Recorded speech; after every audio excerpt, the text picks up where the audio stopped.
කොළඹ කොටස් වෙළඳපොළ. මේ නම අපි හැමෝම වගේ අහලා තියෙනවා. ඒත් ඇත්තටම මේක වැඩ කරන්නේ කොහොමද? කවුද මේක පිටිපස්සේ ඉන්නේ? අන්න ඒ මූලික කරුණු ටික පැහැදිලි කරගන්න තමයි මේ මූලාශ්‍රය සුරෙන් අද අපි මේ කතා බහ අරගෙන එන්නේ. ඉතින් මේ හැමදේම පටන් ගන්න හොඳම තැන තමයි මේ ප්‍රශ්නය. ශ්‍රී ලංකාවේ කොටස් ගනුදෙනු, ඒ කියන්නේ shares buying and selling නිල වශයෙන් සිද්ධ වෙන තැන මොකක්ද? ඔන්න ඔය උත්තරේ වටා තමයි අපේ සම්පූර්ණ කතාවම ගොඩනගන්නේ. එහෙනම් බලමු අද අපි මොනවද කතා කරන්න යන්නේ කියලා.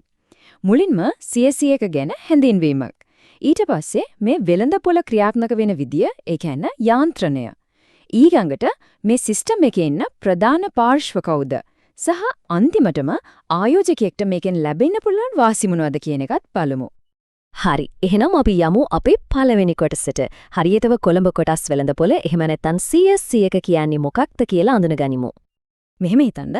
ශ්‍රී ලංකාවේ තියෙන මහජනතාවට විවෘත ලයිස්තුගත් සමාගම්වල අයිතියෙන් කොටසක්, ඒ කියන්නේ ෂෙයාර් එකක් විනිවිදභාවයකින් යුතුව මිලදී ගන්න විකුණන්න පුළුවන් එකම එක මධ්‍යම තැනක් තියෙනවා. අන්න ඒක තමයි කොළඹ කොටස් වෙළඳපොළ කියන්නේ.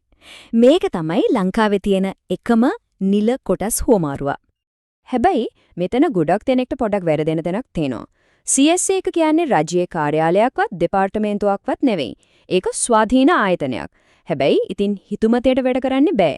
මේක නීත්‍යානුකූලව සාධාරණව සිද්ධ වෙනවද කියලා නියාමනය කරන්න, ඒ කියන්නේ රෙගියුලේට් කරන්න සුරකුම් පතාන්නේ මේ කමිෂන් සභාව නැත්නම් SCC එක ඉන්නවා.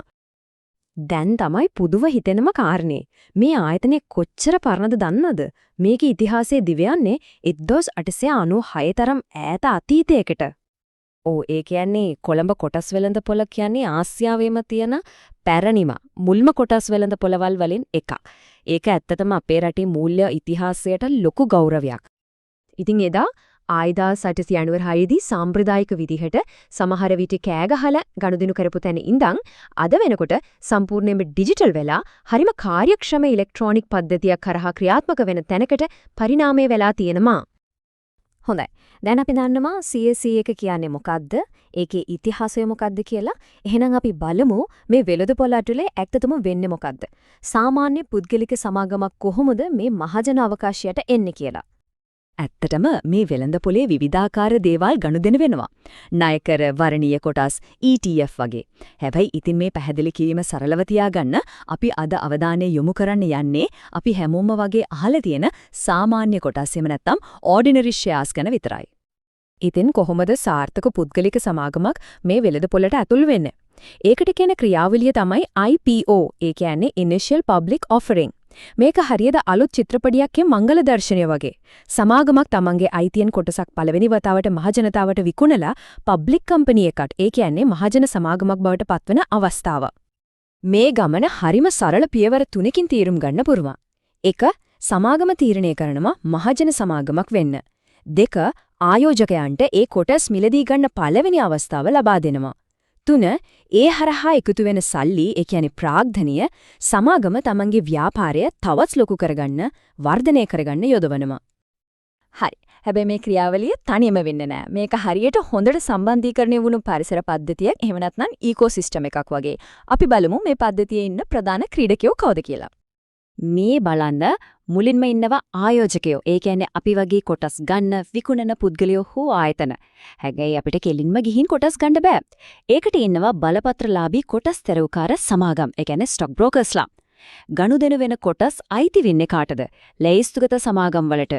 මේ හැම කොටසක්ම කඩදාසි වල නෙවෙයි, ඉලෙක්ට්‍රොනිකව ආරක්ෂිතව තැන්පත් කරලා තියෙන්නේ CDS කියන මධ්‍යම තැන්පතු ක්‍රමය. මේ මුළු ක්‍රියාවලියම සාධාරණව වෙනවද කියලා ඇහැ ගහගෙන ඉන්නව කවුද? නියාමකයා. ඒ කියන්නේ SCC එක. මේ හැමෝගෙම එකතුවෙන් තමයි වෙළඳපොළට පණ ලැබෙන්නේ. පොඩි දියක් මතක තියාගන්න මේ වෙළඳපොළ 24/4. ඒ කියන්නේ දවසේ පැය 24ෙම ඇරලා නැහැ. ගනුදෙනු වෙන්නේ සතියේ දවස් 5 සඳුදා ඉඳන් සිකුරාදා වෙනකම් වෙතවයි. සතියන්තවලයි රජයේ නිවාඩු දවස්වලටයි වෙළඳපොළ වහලා තියෙන්නේ. හොඳයි. අපි දැන් දන්නව CSE එක ගැන, ඒක වැඩ කරන විදිහ ගැන සහ ඒකට සම්බන්ධ පාර්ශ්ව ගැන. දැන් තමයි වැදගත්ම ප්‍රශ්නේ එන්නේ. මේ හැමදේම එක්ක ආයෝජකයෙක් විදිහට මේකට සම්බන්ධ වෙන්නේ ඇයි? මොනවද ඒකේ තියෙන වාසි? මෙන්න තියෙනවා හේතු කිහිපයක්. තමන්ගේ ධනය වර්ධනය කරගන්න අවස්ථාවක් ලැබෙනවා. රටේ ප්‍රධාන පෙළේ ව්‍යාපාරයක අයිතියෙන් පොඩි හරි කොටසකට හිමිකම් කියන්න පුළුවන් වෙනවා. සමහර සමාගම් තමන්ගේ ලාභයෙන් කොටසක් ලාභාංශ විදිහට ආයෝජකයන්ට ගෙවනවා. ඒ වගේම උද්ධමනය නිසා අපේ සල්ලිවල වටිනාකම අඩු වෙන එකට හොඳ පිළියමක් වෙන්නත් පුළුවන්. හැබැයි අර රතු පාටින් තියෙන අනතුරු ඇඟිවීම අමතක කරන්න මෙපා.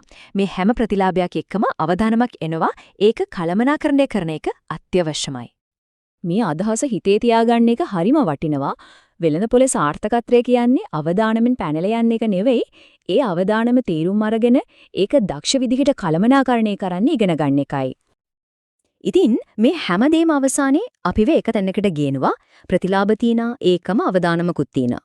එහෙනම් ඒ ප්‍රතිලාභයේ බලාපොරොත්තුෙන් මේ අවදානම කළමනාකරණය කරන්නේ කොහොමද? ආයෝජකයන්ව ආරක්ෂා කරන්න තියෙන නීති රීති මොනවද? අන්න ඒ ගැන තමයි අපි ඊළඟ පැහැදිලි කිරීමෙන් ගැඹුරින්ම කතා කරන්න බලාපොරොත්තු වෙන්නේ.